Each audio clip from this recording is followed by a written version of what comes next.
Boy, oh boy, oh boy. Good gracious.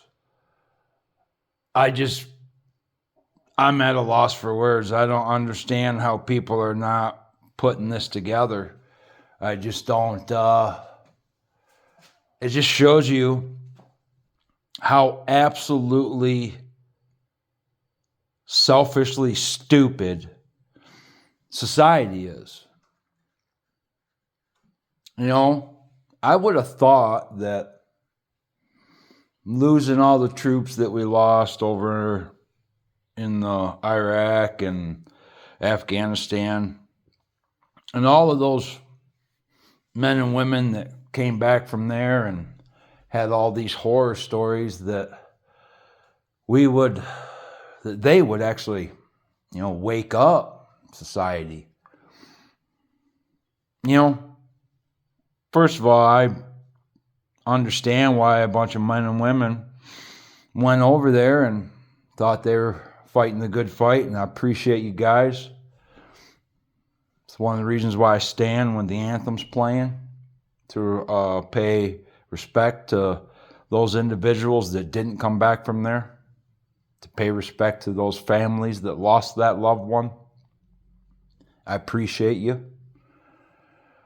But here is the simple facts. And again, disclaimer, I'm not an expert in Muslim religion. Okay? Again, not an expert in Muslim religion. But what I am seeing is there is a movement or a group of hate-stricken jihadists that call themselves the Muslim Brotherhood. Now, based on my limited knowledge with them, like all Muslims that follow the violent part of Muslim religion or Islam or whatever you want to call it, because again, I'm no expert, they always got to write shit down. They always got to proclaim their resistance to all of this. So there's a document that these guys founded. And its main course, now keep in mind, I think there's 5 or 6 of them on the council. I may be off on that. But in 1991 or 92, they made, I think they call it a manifesto. And essentially, what it is their plan to bring that down. To them, that is still the enemy. To their religion. Now you got to remember, these are religious warriors. They actually believe it is an honor to die for their cause. Which, don't get me wrong, there is a small part of me that finds that admirable. You're willing to put your life on the line for your beliefs. I respect that. I don't agree with your beliefs, let me be clear about that, but I respect your dedication and your faith. So, since 91 or 92, we're behind. We're way behind. We thought that all these people were coming over here. And there's ex-Muslim individuals that are coming out and giving us the translation to what they're doing. It is perfectly okay in Islam to lie, cheat, kill, steal, as long as you are doing it for the purpose of moving Islam forward. Now, to me, that sounds like a dictatorship, or it's not a religion. It's not what I was taught was a religion. What I was taught for religion was, here's our beliefs. This is our guide.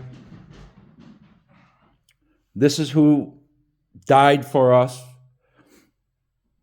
I'm willing to talk to you about it.